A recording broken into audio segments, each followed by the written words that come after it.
Kebijaksanaan sejati itu adalah ketika kita tahu bahwa kita tidak tahu apa-apa. Sekali lagi, kebijaksanaan sejati itu adalah ketika kita tahu bahwa kita tidak tahu apa-apa. Itu yang disebut dengan kebijaksanaan sejati. Saat kita tahu bahwa kita tidak tahu apa-apa. Ketika kita membaca kitab suci, kalau kita membaca kitab suci pakai mata kita, maka yang terlihat cuma kata-kata. Dan ketika kita membaca kitab suci dengan otak kita, yang terlihat juga cuma pengetahuan biasa.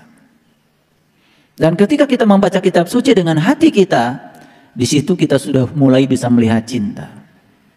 Dan ketika kita membaca kitab suci dengan segenap jiwa kita, dengan cahaya yang diberikan semesta kepada kita, disitulah kita baru bisa melihat sang pemilik semesta. Jadi oleh karena itu, banyak orang salah kaprah ketika membaca kitab suci.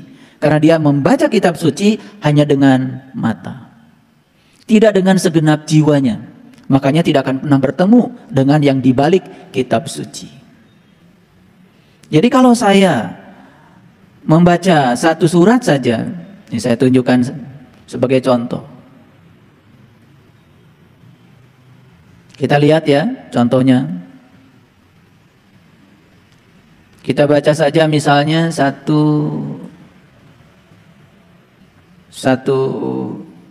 contoh ya, surah Yasin misalnya ini, karena sudah akrab ya dengan kita semua. Oke. Kelihatan ya dari belakang? Saya bisa.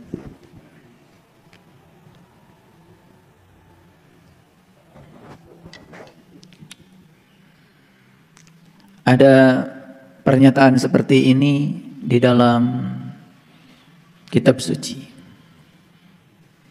Bismillahirrahmanirrahim. Yasin. Kalau kita melihat dengan mata, kita hanya melihat ini sebagai kata-kata. Kalau kita melihat dengan pikiran, ini juga cuma sekedar pengetahuan. Oh, ada surat namanya Yasin. Ayat pertama bunyinya Yasin. Itu pengetahuan. Kalau kita melihatnya dengan hati, nah, dengan kolbu, kita akan mulai melihat cinta di sini. Apalagi kalau kita bisa menggunakan penglihatan kita yang namanya penglihatan kolbu. Karena ketika kita menggunakan penglihatan kolbu, disitulah Sang Maha Cahaya akan hadir untuk mencahayakan kita. Semua kata-kata akan hilang, yang muncul adalah Dia saja. Mari kita buktikan.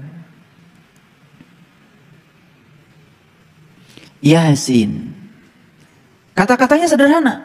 Wahai Sin. Kalau kita sampai di situ, pemahaman kita baru setingkat translasi.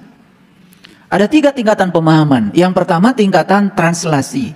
Yang kedua tingkatan interpretasi. Yang ketiga tingkatan ekstrapolasi. Jadi jangan buru-buru kita mengatakan sudah paham. Jangan-jangan kita baru translasi. Translate itu baru memindahkan satu bahasa ke bahasa yang lain. Belum tentu kita mengerti.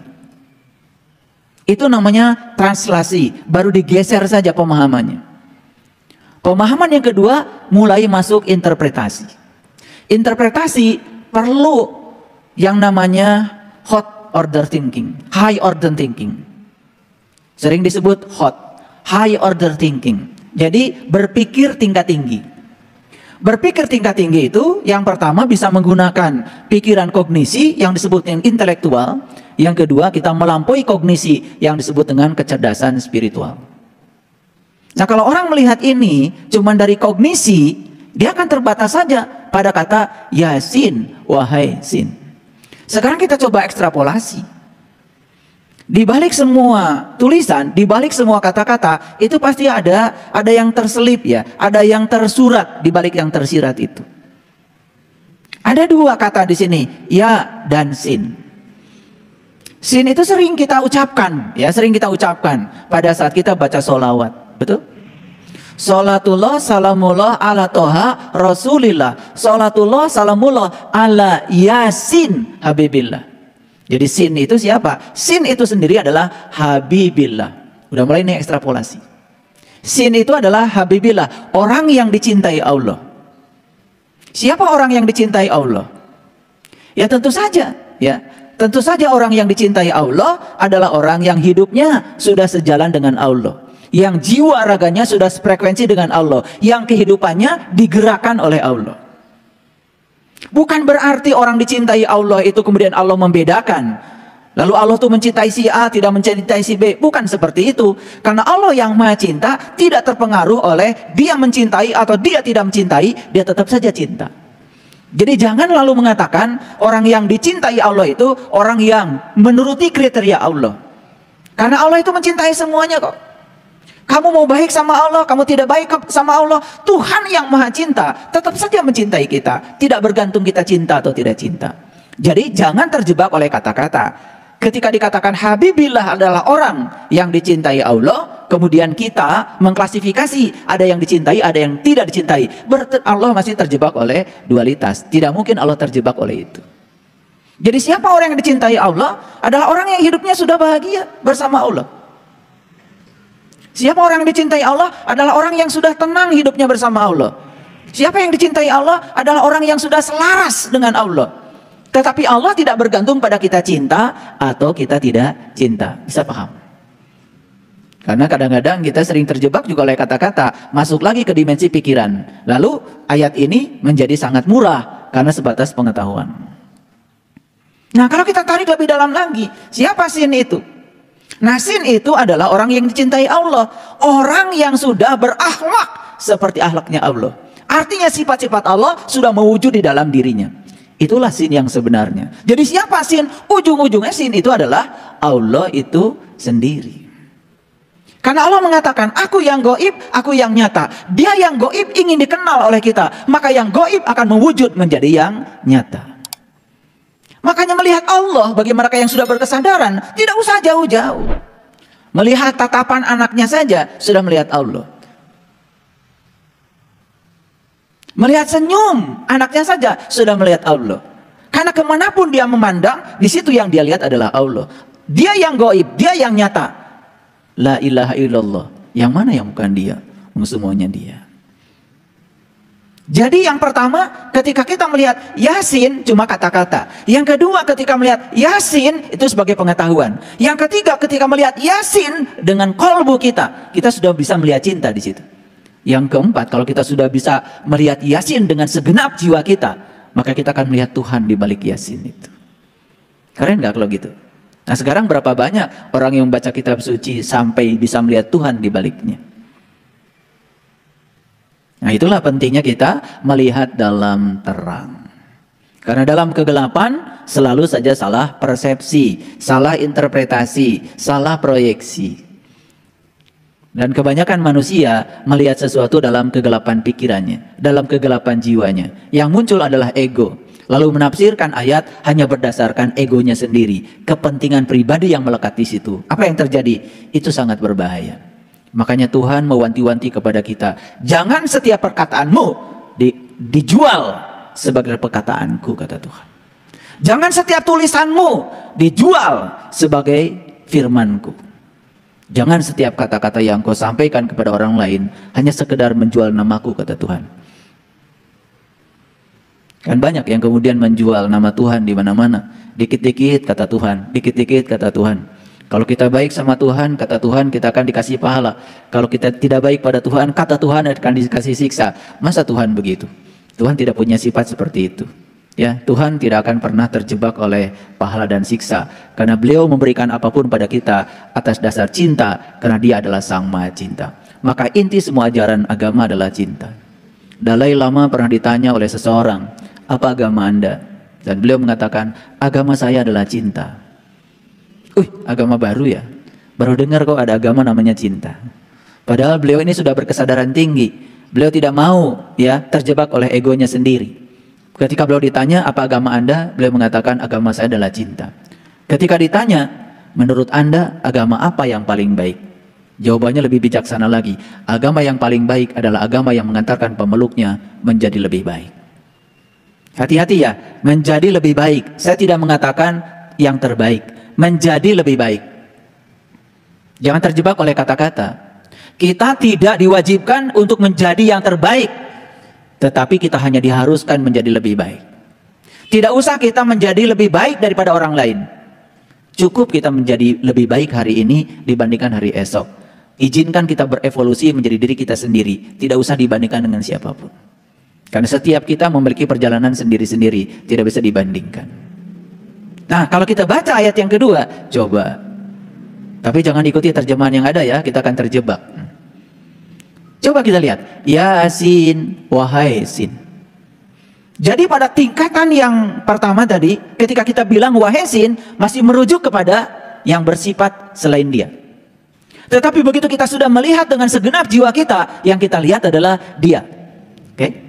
Maka masuk ayat yang kedua, wal Qur'anil Hakim. Apa? Demi bacaan yang bijaksana. Makanya harus diterjemahkan secara utuh. Begitu Quran tidak diterjemahkan ke dalam bahasa Indonesia, kita akan menyaksikan Quran sebagai Quran. Itu kata-kata. Makanya kita perlu belajar etimologi. Quran itu dari mana sebetulnya asalnya? Dari kata qoro'a, yaqro'u Qur'anan. Itu etimologi. Qoro'a itu artinya bacaan. Jadi Quran kalau tidak diterjemahkan, kayak gini terjemahnya. Lihat. Demi Al-Quran yang penuh hikmah. Inilah terjemahan yang ada. Ini kata-kata. Melihat dengan mata. Coba kita melihat dengan segenap jiwa. Yasin, wahai Sin. Sudah sampai kita bisa melihat ya yang dibalik Sin itu. Selanjutnya apa? Wal Qur'anil Hakim, demi bacaan yang bijaksana. Demi bacaan yang membuat kita bijaksana. Hakim itu adalah yang maha bijaksana. Berani sekali ya, pengadilan dunia ini mengambil satu nama Tuhan yang maha bijaksana, untuk dilekatkan pada sebuah jabatan dia. Bayangkan, berani sekali. Makanya para hakim ya, para hakim yang mengadili manusia itu harusnya sadar dengan kata hakim yang dipakai dan melekat dalam namanya. Karena itu diambil dari nama salah satu nama Tuhan yang maha bijaksana. Seorang hakim itu harusnya sudah tidak terjebak oleh benar salah, tetapi dia hanya melihat kebenaran. Tidak terjebak oleh baik buruk, dia hanya melihat cinta kasih. Harusnya begitu. Makanya seorang hakim yang sudah mencapai kebijaksanaan, baru dia bisa bertindak adil. Para sahabatku, apa yang bisa lihat dari sini? Wal Qur'anil Hakim, demi bacaan yang membuat kita menjadi bijaksana. Coba lihat saya semuanya. Apakah kita bisa bijaksana dengan baca buku tentang kebijaksanaan? Apakah kita bisa menjadi bijaksana dengan membaca tulisan-tulisan dari orang bijaksana? Tidak. Apakah kita menjadi bijaksana dengan membaca kata-kata bijak? Ayo, bacalah semua kata-kata bijak, hafalkan. Paling juga kalian cuma pura-pura bijak dengan kata-kata bijak. Betul nggak? Iya. Tetapi kebijaksanaannya tidak ada. Karena kebijaksanaan itu hanya akan muncul dari pengalaman. Kebijaksanaan itu hanya muncul dari learning to do, hasil belajar, bukan hasil membaca. Kita tidak akan pernah bertemu Tuhan dengan membaca buku tentang Tuhan. Karena buku tentang Tuhan adalah penjelasan tentang Tuhan. Persepsi si penulis tentang Tuhan, itu persepsi dan itu bukan Tuhan. Makanya Tuhan tidak bisa dijelaskan, tidak bisa diterangkan. Bahkan dia tidak punya nama, hanya bisa ditemui dan dirasakan kehadirannya. Itulah pentingnya seorang guru penuntun untuk merasakan itu. Jadi demi bacaan yang membuat kita bijaksana. Bacaan apa yang membuat kita bijaksana? Membaca pengalaman hidup yang terjadi dalam diri kita sebagai kebenaran. Coba lihat saya semuanya. Begitu kita membaca masa lalu kita dengan bijaksana, dengan jernih, dengan cerdas, dengan kematangan dan kesadaran yang kita capai hari ini, kita akan melihat bahwa oh, yang mengantarkan saya menjadi saya hari ini adalah masa lalu saya. Yang mengantarkan saya menjadi seperti hari ini adalah orang-orang yang pernah berinteraksi dengan saya di masa lalu. Yang membuat saya melepaskan semua kemelekatan saya pada semua yang saya miliki adalah orang-orang yang pernah mencuri harta yang disebut milik saya. Yang membuat saya sekarang menjadi sangat lapang hari ini adalah orang-orang yang pernah datang kepada kehidupan saya dan menjatuhkan nama baik saya. Ada yang buruk nggak di situ? Nggak ada. Itulah bacaan yang membuat kita bijaksana. Karena kita sadar bahwa sesungguhnya apa yang terjadi itulah kebenaran. Kita sudah melihat sin dalam diri kita. Makanya sin itu gerginya 3 kan. Sin itu gerginya 3. 3 itu 1 bertemu dengan 2. Makanya kalau di Quran ada kata-kata, ya, aku angkat 12 pemimpin. Nabi Musa mencapai pencerahan tepat saat dia memukul batu, terpancarlah 12 mata air. Makanya 1 bertemu 2. Wisnu, Siwa bertemu Brahma. Nur Insan bertemu Nurullah dan Nur Muhammad. Roh Kudus bertemu Bapa dan Putra. Sukma bertemu Sukma Kawakas dan Sukma Sejati. 1 ketemu 2, 1 ketemu 2, itulah 3. Makanya di Quran dikatakan laqad kafarul ladzina qalu innallaha salisu salasa. Sungguh tertutuplah orang-orang yang mengatakan bahwa Allah salah satu dari yang 3. Itu Quran. Jadi ketika 1 sudah bisa mengenali yang 2, itulah syahadat sejati. Dan syahadat sejati bukan kata-kata, tetapi penglihatan nyata dari pandangan kolbu kita. Itulah pentingnya kenapa kolbu kita harus terbuka. Semua nabi, semua rasul, para sunan, para wali, para bijak, para suci mengajarkan yang sama. Itu sebabnya jalan menuju kebijaksanaan kita mengenal diri sejati kita sebagai Sang Maha Cahaya. Makanya kalau kita sudah melihat sesuatu dengan cahaya di atas cahaya, semuanya menjadi terang benderang. Tidak akan salah persepsi, tidak akan salah proyeksi. Jadi beruntung kalian yang sudah dapat pencerahan. Makanya jangan heran kita menjadi pintar tanpa belajar, cerdas tanpa berlatih.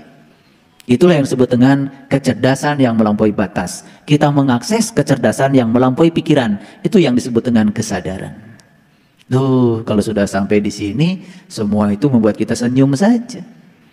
Tidak ada yang membuat kita harus murung, ya tidak ada. Bisa mengerti? Mana bacaan yang akan membuat kita bijaksana itu? Bacaan tentang pengalaman diri, perjalanan diri. Ketika kita sudah menemukan Yasin, maka kita akan bisa melihat bacaan diri, perjalanan diri. Maka itulah Isra kita, itulah perjalanan spiritual kita. Perjalanan spiritual itu bersifat komprehensif, universal. Semua perjalanan hidup sebetulnya perjalanan spiritual. Coba kita lihat ke belakang. Oh, dulu saya pernah hilang rumah saya karena saya ditipu orang. Oh, ketika saya ditipu orang, sebetulnya karena saat itu kesadaran saya rendah, saya masih bodoh. Saya tidak akan menyalahkan orang. Kalau saya masih ditipu orang, berarti saya masih bodoh. Yang salah adalah saya. Nah, orang-orang yang berkesadaran tinggi tidak pernah melihat keluar, selalu melihat ke dalam, selalu melihat ke dalam. Itulah bacaan yang bijaksana. Silakan kalian lihat ke dalam diri kalian, kalian akan menjadi bijaksana. Lalu kita akan melihat, oh tidak ada perjalanan yang buruk ya di masa lalu saya. Hari ini saya menjadi penuh cinta kasih karena dulu saya pernah banyak dibenci orang. Hari ini saya menjadi orang baik karena di masa lalu saya pernah dihadapkan pada orang-orang yang saya sebut tidak baik. Hari ini saya begitu mudah untuk menerima segala kontradiksi karena di masa lalu saya terbiasa untuk menerima kontradiksi. Karena semakin menolak kontradiksi, ternyata kontradiksi itu semakin datang berulang-ulang. Maka tidak ada lagi yang harus saya hindari kecuali saya menerimanya. Makanya saya sering mengatakan, pencerahan itu adalah saat kita menemukan, tidak ada lagi yang bisa kita temukan. Pencerahan itu saat kita menyadari, tidak ada tempat untuk pergi. So, badai angkat ke mana? Mau pergi ke mana? Ya. Jadi kalau Romo tadi mengatakan, ada aliran ini, aliran itu. Dan Romo memilih aliran Sadayana. Itu sudah pemikirannya sudah mulai universal. Karena kalau kita masih ada di aliran ini, aliran itu, aliran ini, aliran itu, bahkan kita merasa aliran kita paling benar, kita akan terjebak oleh kotak buatan kita sendiri. Namanya kita sedang mengkotakkan diri. Begitu mengkotakkan diri merasa yang paling benar, sulit untuk menerima kebenaran dari pihak lain. Bisa sekarang melihat Quran yang bacaan yang akan mengantarkan kita menemui kebijaksanaan. Sering kan kalian baca surah Yasin? Sering kan kalau ada orang sakit mau sekarat baca Yasin, betul nggak? Malam Jumat baca Yasin, padahal Yasin ini buat Jumatan, supaya kita Jumatan, supaya kita menunggal dengan kesadaran kita, supaya kita menunggal dengan sidratil muntaha kita, supaya kita merasakan kehadiran Allah dalam diri kita. Itulah pesan dari surah Yasin. Coba lanjutkan lagi, apa berikutnya? Innaka laminal mursalin. Sesungguhnya Anda adalah seorang utusan. Sesungguhnya Anda adalah utusan. Apa sih yang tidak diutus ke semesta ini? Semua yang datang ke semesta ini adalah utusannya. Semua manusia yang datang ke semesta ini adalah utusannya. Kalau tidak diutus, gak ada kamu. Tapi kata utusan ini sering disempitkan oleh kita sendiri. Seakan-akan utusan itu seseorang. Semua yang ada di semesta ini utusannya. Semua hewan utusannya. Semua pohon utusannya. Semua makhluk utusannya. Semua manusia utusannya. Dan diutus ke semesta ini tentu saja punya maksud diutus. Sesungguhnya Anda adalah utusan. Jadi utusan itu luas sekali. Ayo kita bisa melihat utusan lebih jauh lagi. Lihat saya semuanya. Ada orang pinjam mobil saya. Baru dibeli 9,5, mobil baru. Alhamdulillah sampai sekarang gak balik lagi tuh mobil. Utusan bukan? Utusan bukan? Berani gak menyebut itu utusan? Bukankah dia sedang mengajarkan kebijaksanaan? Saya ingat pertama kali saya beli mobil, biasa ke mall dengan istri saya naik angkot. Ketika naik angkot ke mall, anteng aja di mall, nggak pernah mikirin mobil. Begitu sudah punya mobil baru, sebentar-sebentar ke parkiran. Sebentar-sebentar ke parkiran. Diparkir di mana saja, selalu dilihat. Ada yang melekat di sini, takut kehilangan. Lalu mobil itu dipinjam tetangga dan kemudian tidak balik lagi. Bagi saya, dia adalah utusan semesta untuk mengajarkan kebijaksanaan pada saya. Di situ saya baru tersadar. Dulu ketika tidak punya mobil, betapa tenangnya kita pergi kemanapun. Punya mobil, kok jadi nggak tenang? Makanya daripada menyiksa, kata Tuhan, lebih bagus diambil dulu sampai kamu siap untuk punya mobil yang lebih bagus lagi dan tenang. Disitulah kebijaksanaan diajarkan. Tidak lewat tulisan, tidak lewat buku. Itulah bacaan yang akan mengantarkan kita kepada kebijaksanaan. Semua pengalaman yang terjadi dalam diri kita, itulah kebenaran. Bisa melihat sekarang? Pantesan ya, surah Yasin keren banget. Surah Yasin itu bukan untuk orang mati, untuk orang hidup agar bisa mati. Karena tidak semua orang hidup bisa mati. Ya. Pegat ruh dengan tubuh ya setiap orang mengalami. Tetapi untuk inna lillahi wa inna ilaihi raji'un belum tentu. Belum tentu setiap orang mati itu bisa pulang sempurna. Karena untuk pulang sempurna harus melewati 8 mandala cahaya. Sekali lagi, untuk pulang sempurna harus melewati 8 mandala cahaya. Dan itu harus dialami sekarang. Kalau kalian belum melewati itu, udah gelap. Innaka laminal mursalin. Sekarang bisa melihat? Sekarang lihat semua utusan yang datang pada dirimu. Lihat semua utusan yang datang pada dirimu. Anak utusan? Anak utusan? Untuk mengajarkan apa? Kebijaksanaan. Kalau gitu anak-anak kita, guru kita? Anak kita tamu agung yang datang ke semesta? Lihat, saya punya anak 3, beda sifatnya. Cara memperlakukan 3-3-nya juga beda. Saya diajarkan oleh 3 anak saya untuk bertindak bijaksana. Saya ngomong pada anak yang paling besar begini karena saya tahu karakternya begini. Saya ngomong pada anak yang kedua begini karena saya tahu sifatnya. Saya ngomong sama anak yang ketiga begini karena tahu sifatnya. Saya dengan istri saya tiap hari belajar bagaimana cara berkomunikasi dengan anak. Bukankah anak kita adalah utusan semesta untuk mengajari kita? Kalau begitu, suami utusan.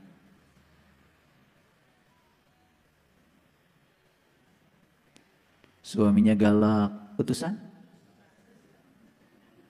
Suaminya baik, utusan. Suaminya gampang marah, utusan. Suaminya tidak sabar, utusan. Istrinya boros, utusan. Apa coba? Kalau punya istri boros, apa pesannya? Pesannya berarti sang suami harus banyak duit. Nah, kalau kita melihatnya semua utusan, innaka laminal mursalin, keren semuanya. Karena semua utusan, tidak ada satupun yang sia-sia. Baik buruk adalah penilaian. Ketika membebaskan penilaian kita pada semuanya, yang dilihat kebenaran, kita akan menjadi bijaksana. Pernah nggak dengar kajian Yasin model kayak gini?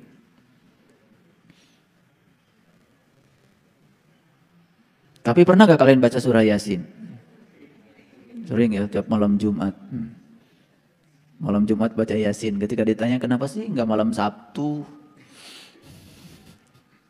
Padahal malam Jumat baca Yasin supaya kalian bisa Jumatan, bisa manunggal. Manunggal dengan siapa? Manunggal dengan diri sejatimu. Manunggal dengan sang pemilik semesta ini. Merasakan kehadirannya. Kalau sudah manunggal, jadi pintar.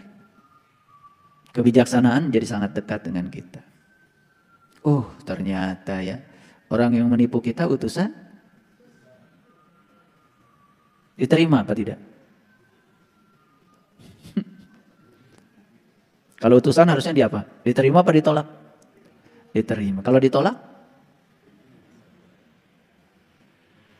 Kalau ditolak, pesannya nyampe gak kita?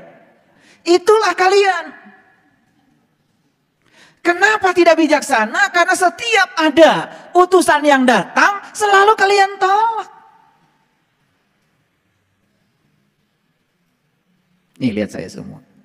Kenyataan itu tidak akan pernah membuat kita menderita. Tetapi menolak kenyataan, jelas itu penderitaan.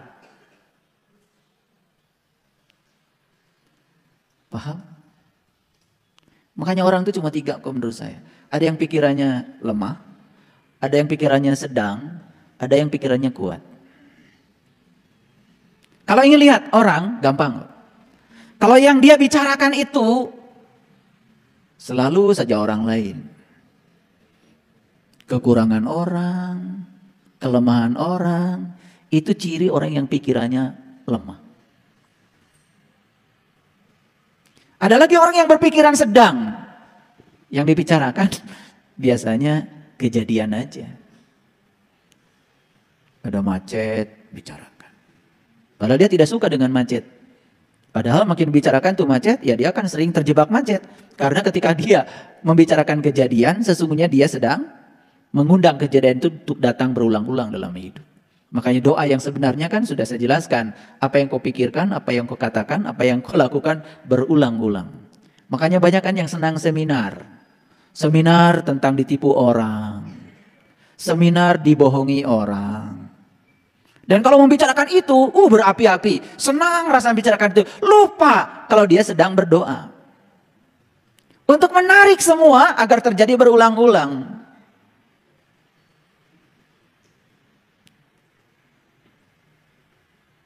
Nah, orang yang berpikiran kuat, yang dipikirkan itu selalu ide, gagasan yang membuat segala sesuatu berubah. Silakan kalian klasifikasi, termasuk yang pikiran lemah, pikiran sedang, atau pikiran kuat. Ketemu dengan saya yang dibicarakan selalu gagasan. Gimana nih? Ya, supaya perubahan terjadi. Gimana nih? Supaya peradaban terjadi. Gimana nih? Membangun peradaban. Yang muncul tuh ide, gagasan. kemajuan ekonomi, kemajuan sosial, kemajuan spiritual. Orang yang pikirannya kuat, selalu yang dibicarakan itu ide dan gagasan untuk membangun. Apalagi orang yang selalu berpikir keburukan, membicarakan keburukan. Kelasnya kelas mana ya? Saya cuma bagi 3 aja kok. Lemah, sedang, kuat. Yang lemah itu yang selalu berpikir, selalu membicarakan orang. Yang sedang itu yang suka membicarakan kejadian. Kalau yang kuat itu selalu membicarakan ide-ide, gagasan-gagasan baru. Nah itulah cirinya orang spiritualnya tinggi, kesadarannya tinggi, biasanya pikirannya pun menjadi kuat. Yang dia bicarakan selalu bagaimana untuk memajukan sesuatu. Nah orang yang semacam ini hidupnya sudah tidak berorientasi pada dirinya sendiri. Bahkan dirinya sudah menjadi milik orang lain.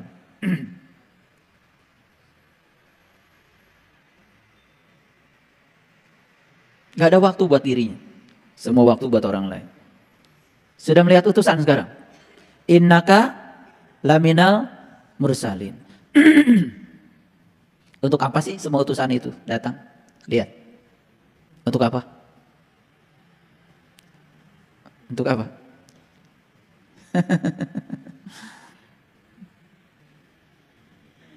Tidak ada di kelas spiritual seperti ini yang datang sedang di puncak kejayaan.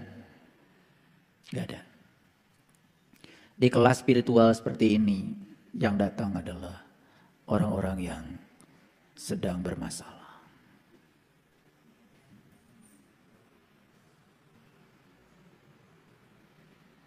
Itulah nasibnya guru spiritual.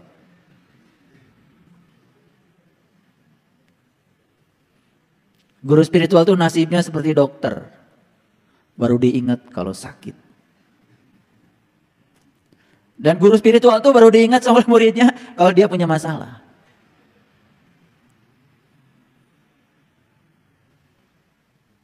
Jadi sesungguhnya guru-guru spiritual itu apa sih? Dia itu amplifier sebetulnya. Dia itu amplifier, pengeras suara. Untuk mengeraskan suara yang sesungguhnya sudah ada pada diri kalian semua, cuman kalian gak denger. Dikeraskan. Apa utusan-utusan itu tidak ada pada diri kalian? Ada. Terdengar suaranya? Nyaris tak terdengar. Nah sekarang saya keraskan. Itu utusan sudah datang padamu loh. Anakmu, pasangan hidupmu, orang-orang yang pernah hidup bersamamu, semua orang-orang yang mungkin pernah mencelakakan kamu, semua orang-orang yang pernah menguji kesabaranmu.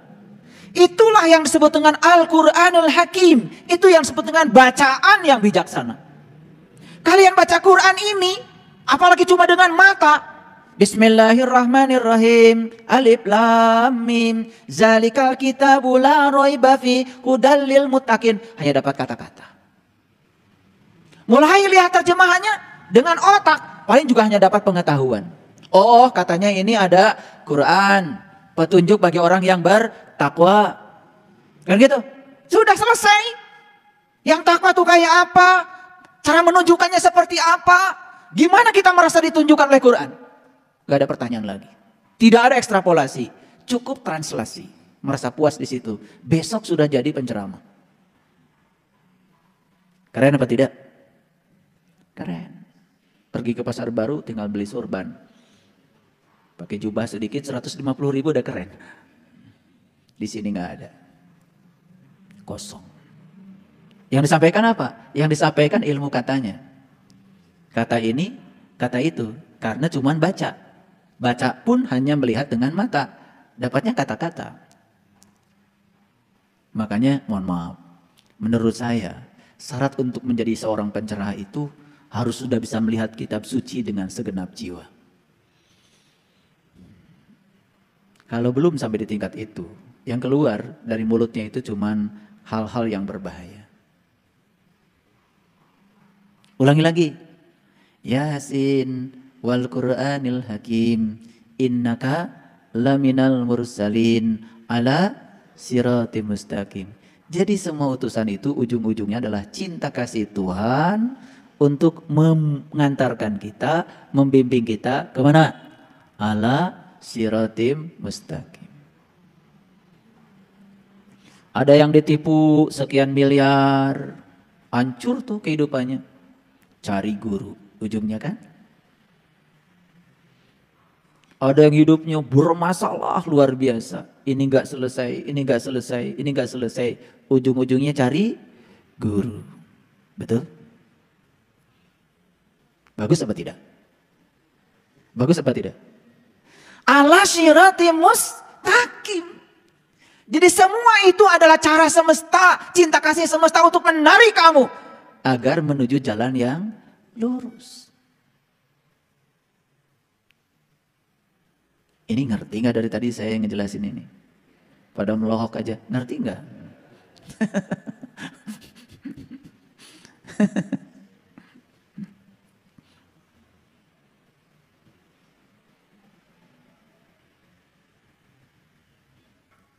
Semua manusia ingin mencapai kebahagiaan tertinggi. Tetapi apakah semua manusia tahu apa sesungguhnya kebahagiaan tertinggi itu? Tahu belum? Ulangi. Semua manusia ingin mencapai kebahagiaan tertinggi. Ingin kan? Tapi tahu nggak kebahagiaan tertinggi itu apa? Kebahagiaan tertinggi itu adalah tidak berharap apa-apa. Apa? Ini setiap tahun baru selalu membuat resolusi. Kemarin kalian bikin resolusi tahun 2022. Resolusi itu adalah daftar rencana tertulis yang akan dilakukan tahun 2022. Bagus nggak daftar itu? Bagus nggak? Tahun 2002 saya mau ini, bagus nggak? Bagus? Sama sekali tidak ada manfaatnya. Resolusi yang paling bagus adalah tidak membuat resolusi. Karena hidup yang sebenarnya itu yang spontan.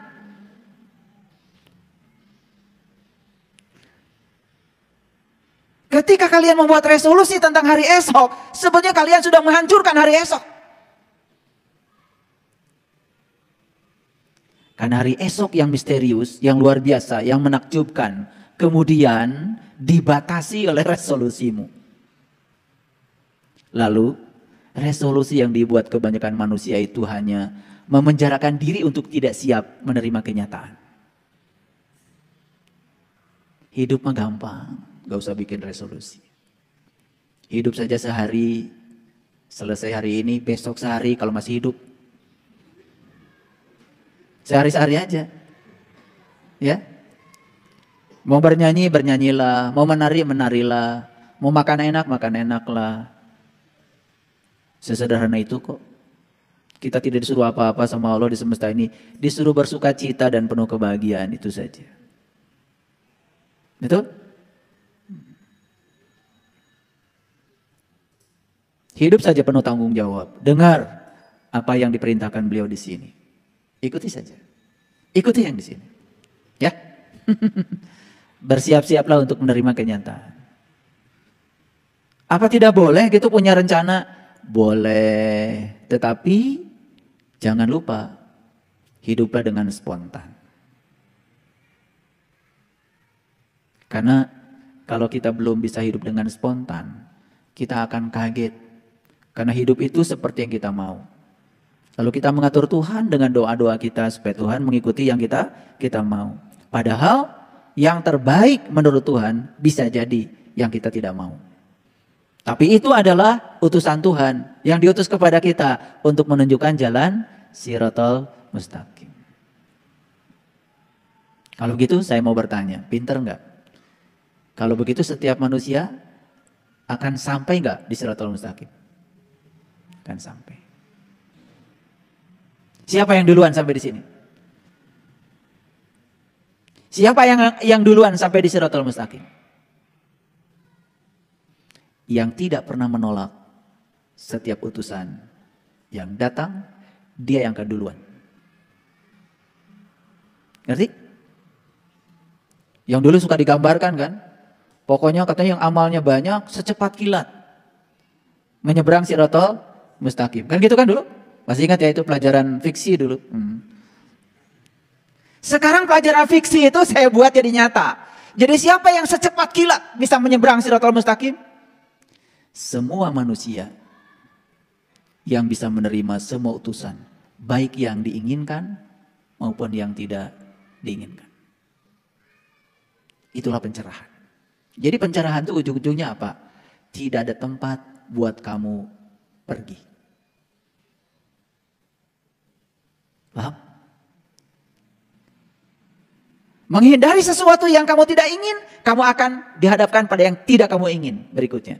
Lari dari sini akan dihadapkan pada yang kamu tidak ingin. Terus menerus begitu. Sampai kamu bisa menerimanya. Makanya secepat kilat. Secepat kilat. Maka saya bilang penderitaan itu bukan pada kenyataan. Penderitaan adalah menolak kenyataan. Aduh, kalau sudah sampai di situ, hidup itu luar biasa ya.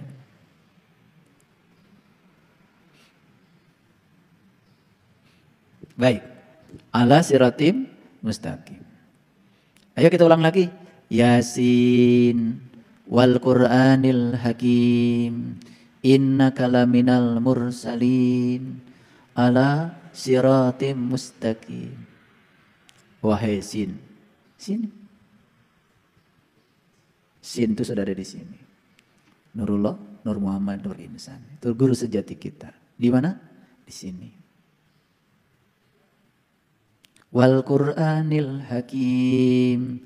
Demi bacaan yang membuat kita menjadi bijaksana. Di mana bacaannya? Di sini. Apa yang kita baca? Semua perjalanan kehidupan kita itu adalah bacaan kita. Nyata? Nyata. Ketika kita bisa membacanya, lihat dia sebagai innaka laminal mursalin. Lihat dia sebagai utusan. Utusan dari Sang Semesta karena cintanya kepada kita. Untuk menarik kita ala siratim mustaqim. Agar kita menuju jalan yang lurus. Apa sih jalan yang lurus? Syiratal ladzina an'amta alaihim. Jalannya orang-orang yang diberi nikmat. Siapa sih orang yang diberi nikmat? Wa may yuti'illaha wa rasula faulaika ma'al ladzina an'amallahu alaihim minan nabiyyin wasyiddiqin wasyuhada wassalihin. Keren banget. Jadi sudah dikasih ya jalan-jalan yang luar biasa sebetulnya. Cuman kita nggak ngerti. Jadi Shiratal Mustaqim itu jalannya orang yang diberi nikmat. Mau diberi nikmat? Mau banget. Tapi ketika ditanya apa nikmat? Gak tahu juga. Aneh juga manusia itu ya. Tadi katanya mau mencapai kebahagiaan tertinggi. Begitu saya tanya kebahagiaan tertinggi apa tadi? Tidak berharap apa-apa. Itu aja. Jangan dihafal. Karena itu tidak akan mencapai kebahagiaan tertinggi kalau dihafal. Praktekkan. Contoh. Kita suka berharap agar orang lain seperti yang kita mau. Pertanyaan saya, apakah harapan kita akan tercapai sehingga orang lain seperti yang kita mau? Coba tidak berharap apa-apa. Bahagia aja. Orang mau apa, melakukan apa, no problem. Jadi kenapa Allah itu sumber kebahagiaan tertinggi? Karena beliau tuh gak berharap apa-apa.